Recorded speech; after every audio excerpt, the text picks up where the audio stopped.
¿Cómo carajo se hace esto?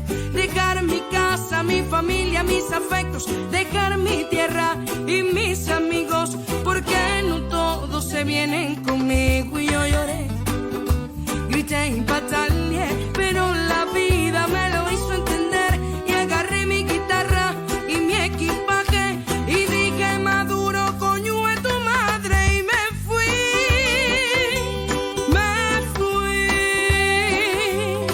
con mi cabeza llena de dudas, pero me fui. Muy buenas tardes a todos y a todas desde México.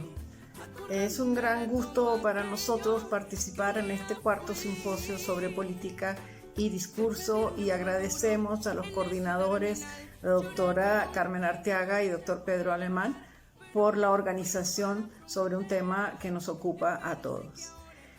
Nosotros vamos a compartir aspectos de una investigación que ya hemos estado adelantando sobre la xenofobia contra los venezolanos, publicada una parte en la revista Abralin, número 21, volumen 20, número 3. Y por supuesto agregaremos otras cosas porque estamos preocupados por el papel de los memes, la función social y política de los memes. Nuestra presentación la haremos en un formato de preguntas y respuestas. Consideramos que es el formato más idóneo para colocar el énfasis en aquellos aspectos que permitirán comprender cómo el meme, aparentemente y humorístico, se convierte en un contenedor de ideologías xenófobas, de prácticas de prejuicios que permiten polarizar la vida en sociedad y que hacen que la transición entre el salir de tu país y ir a otro se vuelva tan incómoda, que la convivencia a ratos se vuelva tan peligrosa, que pretender ejercer tu derecho humano a vivir se constituya en una utopía en ocasiones. En consecuencia, vamos a ir valorando progresivamente el proceso tanto teórico como práctico que permite entender el funcionamiento de este dispositivo comunicacional. Quiero aprovechar, al igual que de agradecer a los coordinadores de este evento, por la oportunidad de llegar a mucha gente en formato digital y ofrecerle a los migrantes herramientas para construir argumentos que defiendan su posición y que al mismo tiempo ofrecernos a la ciudadanía en general elementos para comprender que dar un like en un tipo de meme que tiene comportamiento xenófobo, contenido xenófobo, automáticamente nos convierte en uno de ellos. Invito a disfrutar de esta investigación y estudiar cada uno de sus detalles.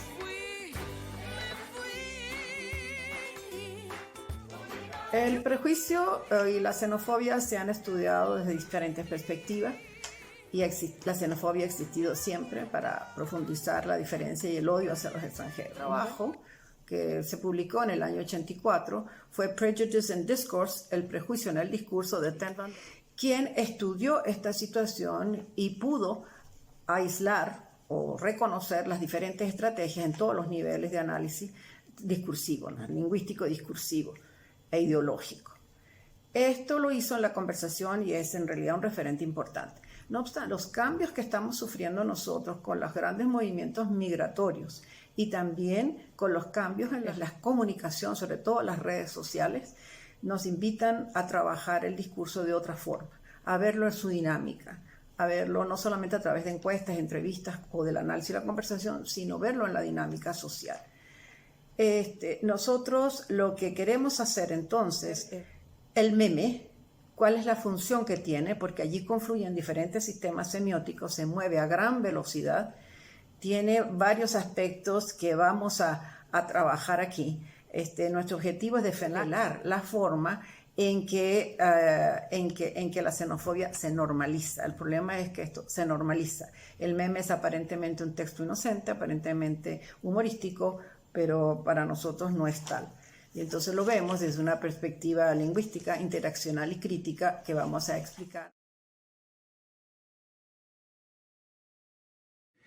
El meme lo conocemos a partir del estudio de vista que hizo Dawkins en el año 76.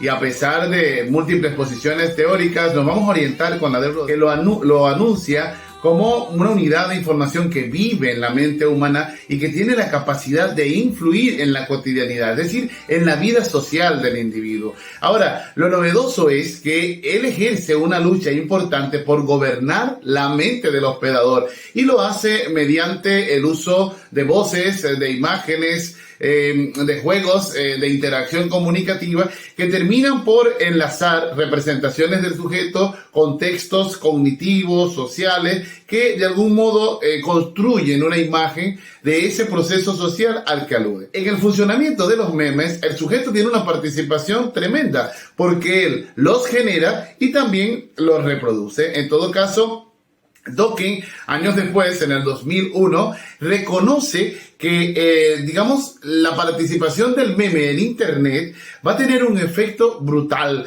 en lo que va a ser la mutación, porque en este caso se pone a debate la noción de mutación por selección natural y se institucionaliza la idea de mutación por voluntad social. Es decir, el sujeto cuando hace un live, cuando decide participar de la trama que allí se involucra, reproduce porque selecciona registros léxicos que posicionan la noción de su espacio social, su concepción de la dinámica que quiere representar y automáticamente la comparte en su dinámica, en su espacio, haciendo que esto que conocemos como meme pues se pueda replicar y la información ideológica llegue a muchos espacios. Por lo tanto, en este caso, la mutación toma forma de arte, se integra con el lenguaje cotidiano, con imágenes y termina por construir una especie de sistema de argumentación visual.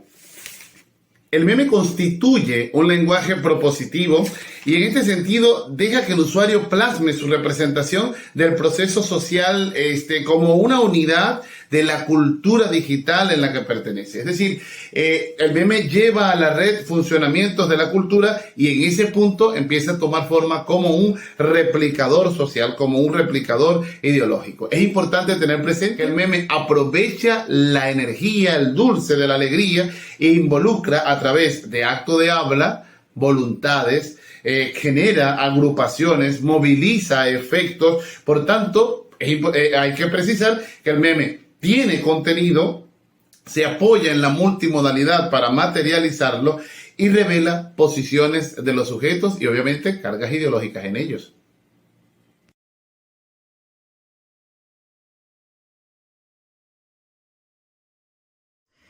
Tenemos un doble objetivo. Por un lado, mostrar la dinámica de los memes como texto multimodal en el que confluyen diferentes sistemas semióticos, lo verbal, el color, la forma, la ubicación, es decir, las categorías que se utilizan en el análisis de la multimodalidad. Y por otra parte, verlo como el proceso social en el que se presentan y confrontan estos supuestos culturales y también las ideologías, obviamente. Nuestro supuesto es que todo meme lleva en sí mismo un diálogo conflictivo en el que se enfrentan los locales con los extranjeros en este caso, y esto refuerza, por supuesto, los prejuicios. A modo de ejemplo, queremos que vean, o vamos a mostrar aquí, el meme 1, es un meme de Panamá, que lo pueden ver ahí, que muestra un radical rechazo a los venezolanos. En el centro del texto verbal dice: métele un pingazo a un venezolano, la Panamá para los panameños. El venezolano es representado como un invasor, ¿no? Y luego hay un llamado a la violencia definitivamente. Pueden ver la figura es un puño golpeando a otro, es decir, la instigación a la violencia, no solo con la palabra, sino con acción. El siguiente meme, que llamamos meme 2, está también en nuestro artículo en la página 59, sí, están los dos en la página 59, si ustedes consiguen, eso se consigue en internet, también verán que hay un llamado a la violencia, ¿no? Apalea tu chamo, se cambia el venezolano por chamo, ¿no? Pero luego hay otro eslogan en verbal: respeten nuestro país, es decir, ya se se califica al venezolano como irrespetuoso, no respeta, pero el dibujo llama a la acción, al golpe y a la violencia. Eso es solamente una mirada muy, muy por encima que ustedes pueden profundizar al leer este artículo porque están los detalles a seguir. Nuestra propuesta teórica se centra en el análisis interaccional del discurso creado por Adriana Bolívar. Desde su perspectiva teórica, el abordaje tiene sentido si leímos a nivel intratextual y a nivel intertextual. Básicamente, Adriana toma o pone hincapié en las personas, en los que hacen las personas en el texto. Y para eso toma como referencia los estudios derivados de la lingüística sistémica funcional. En este sentido, si se dan cuenta en la gráfica, observamos que tenemos una primera dimensión que denominamos interacción. La interacción entonces tiene dos grandes componentes, el diálogo y el contexto. En cuanto a diálogo, tendríamos dos niveles, el macrodiálogo, que en este caso sería el diálogo mediado por Internet y que pone el énfasis en quienes generan la perspectiva, quienes participan en el hecho, quienes dan sus nombres, quienes de alguna manera construyen el origen del proceso interaccional y al mismo tiempo cómo se dan las relaciones intertextuales. A nivel del microdiálogo pasa algo interesante y es que allí el énfasis se pone en el productor en este caso del meme, quien de alguna manera da cuenta de los sistemas semióticos, básicamente el verbal y otros que de alguna manera tienen lugar en el espacio, cómo se representa el diálogo entre los participantes que son escogidos, cómo se representa el escenario, los objetos, desde qué punto de vista son mostrados y obviamente las implicaciones que eso tiene para el análisis. En cuanto al contexto, aquí hay básicamente dos líneas de reflexión. Una que está vinculada a la noción de contexto cognitivo, que está en íntima relación con lo que propone Van Dijk, que da cuenta de cómo se construye intersubjetivamente el espacio de interacción de los participantes, ¿ok? Tanto a nivel de construcción del texto como a la interpretación que se hace de ello. Y el otro contexto sería el situacional fáctico, el que da cuenta de el espacio físico en el cual sucede la interacción. Vale la pena destacar que los memes pues se pueden analizar en este sentido desde la perspectiva del que construye el meme y lo pone a circular y también desde los participantes que están dentro de ese meme representado. Entonces, la próxima dimensión que vamos a ver sería la crítica y la crítica la vamos a estudiar desde tres perspectivas o al menos con tres componentes, que sería las dinámicas de poder, que desde la perspectiva de Wrong dan cuenta de la fuerza, la persuasión, manipulación y autoridad que se ejerce en el espacio. También vamos a estudiar desde la construcción de la crítica la noción de ideología y por último la resistencia. Estos serían entonces los tres ejes con los que estudiamos la crítica y sumado al anterior con el que evaluamos al meme como una unidad global de sentido. Ahora veamos un ejemplo. En este meme vamos entonces a ir aplicando los diferentes elementos de nuestro modelo. Como había comentado, tendríamos el espacio o la dimensión de interacción y la dimensión de crítica. Entonces, en la interacción, en este caso, vamos a concentrarnos en el microdiálogo, en el diálogo micro. ¿Qué vemos? Si se dan cuenta, hay un frasco puesto sobre una mano, pero este frasco está contenido de un producto que se llama agua de calzón. Infiero que se representan fluidos genitales potencialmente adictivos y fortalecidos con vitaminas y minerales. Además, como lo puedes llevar en la mano, es portable. Si observamos un poco más, los participantes que están en este texto serían los venezolanos, que son los que producen este fluido, los que producen este elixir, de algún modo llamarlo así, y luego los incautos, es decir, los inocentes, los que son vulnerados. En este rato serían los andinos, que son andinos por la expresión los cholitos. Entonces, si nos damos cuenta, en el diálogo representado, esta fórmula llamada agua de calzón limita la capacidad de decisión de los cholitos. Si observamos más a fondo, la interacción representada en este caso es que la genitalidad del venezolano, el ejercicio genital del venezolano, seduce al andino, que en este rato, como les decía, pues es el incauto. Ahora miremos el contexto. Evidentemente no podemos referir a un contexto físico declarado, pero asumimos que en este rato estamos ubicados en los Andes por la expresión calzón y cholitos, que comúnmente se utiliza en estas zonas, ¿no? Entonces, vamos a ver, en cuanto al contexto sociocognitivo, ¿qué vemos? Bueno, hay tensiones entre la pareja andina, que de algún modo se pudiera fracturar o que sufre fracturas por la vinculación entre andinos y venezolanos.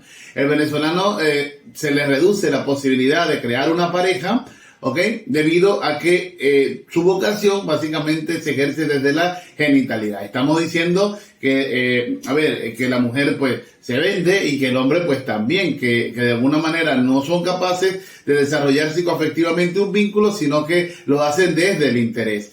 Si nos damos cuenta, en este rato, el otro es inocente, pero definitivamente el venezolano pues es el malo.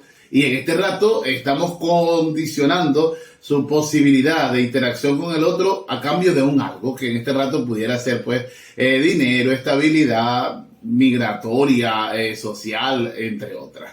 Pasemos a la crítica brevemente. Nos damos cuenta, hay un ejercicio de violencia simbólica. Quien elabora el meme automáticamente reduce la psicoafectividad del venezolano a un acto de satisfacción genital. El venezolano solamente es mirado como un objeto de deseo, aquel que es capaz de entregarse por dinero o por la satisfacción de sus necesidades. Fíjense, pero en estas necesidades no se muestra el afecto, el amor. La ideología que hay de fondo, pues es sexista, es de explotación, y miramos al venezolano como un otro que solamente existe desde lo genital. La resistencia no la vemos tácitamente, pero se puede visualizar en la interacción, en las respuestas que se dan en el meme.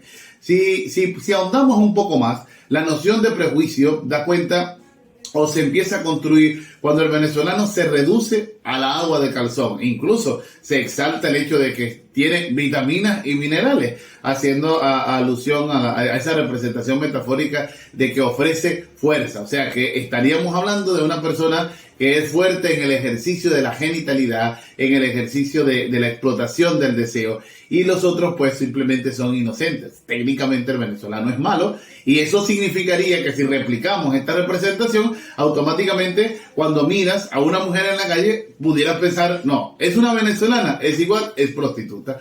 Es un venezolano, pues es un gigolo, un tipo que se vende, que anda con mujeres con la finalidad de que pueda cubrir sus necesidades. A esto nos referimos con la fuerza que tienen los memes para representar, para transformar lo que es la vivencia y la cotidianidad o la salud psicosocial de un sujeto, ¿ok?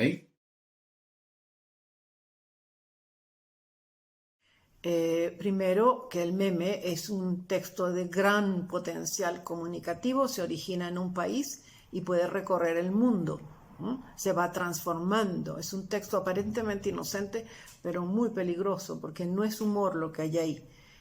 Lo que hay es un profundo desprecio por los otros, un profundo grado de odio y de violencia que se reproduce y que se va normalizando sin que nos demos cuenta. Empieza en un país y va mutándose el lenguaje, los dibujos pueden permanecer, pero el lenguaje va cambiando y se puede ir intensificando, ¿no? Es un texto peligroso para la convivencia y para la solidaridad humana. Tiene implicaciones sociales, tiene implicaciones políticas, tiene implicaciones cognitivas y sobre todo para el diseño de políticas de migración, fundamentalmente, porque habría que tomar en cuenta este elemento. Pensamos que hay dos aspectos fundamentales. Uno, que quiénes son los responsables, porque en términos teóricos hay dos participantes. El participante en la vida real, los que echan a andar el meme de dónde son, quiénes son, y luego los participantes representados en el meme, quiénes son estas personas que aparecen allí como actores. Eso también lo trabajamos y ya lo mostró Tomás. Hay el problema de analizar los memes como textos no es tan difícil. El problema está en el macro diálogo, donde están las fuerzas que dominan la interacción, que son fuerzas sociales, fuerzas políticas, fuerzas ideológicas y sobre todo controles de los grandes medios, ¿no? Es importante tener en cuenta que al vivir en el mundo digital tenemos un algoritmo de fondo que se va a alimentar de datos. Nosotros, como usuarios de la red, cada vez que damos clic, Le damos información al algoritmo sobre las cosas que nos gustan, que nos interesan, que nos animan. Y en ese sentido, vamos configurando dentro de ese algoritmo, o nos vamos configurando como parte de esa comunidad que siente o que se siente afín con este tipo de imágenes que están cargadas de prejuicio, de odio. El algoritmo no sabe de odio ni de prejuicio. Él simplemente acumula datos. Y nosotros, que somos conscientes de ello, que lo emocionamos de alguna manera, le damos dirección a través de nuestro... de tener en cuenta que cuando nosotros nos hacemos parte de aquellos que disfrutan con este tipo de expresiones, automáticamente le decimos al algoritmo, hey, envíanos más información de este tipo, y nuestro cerebro va grabando estas representaciones y nos va indicando que esto es normal, que esto empieza siendo habitual, y es allí donde el peligro finaliza y estas prácticas disruptivas empiezan a ser cotidianas. Sobre esto hay que tomar conciencia, porque nos arrastra, y al ser tan invisible, ni cuenta nos damos. Cerramos, concluimos y seguiremos trabajando porque es un tema fascinante. Los invitamos también a unirse a nuestro proyecto. Saludos a todos, muchísimas gracias.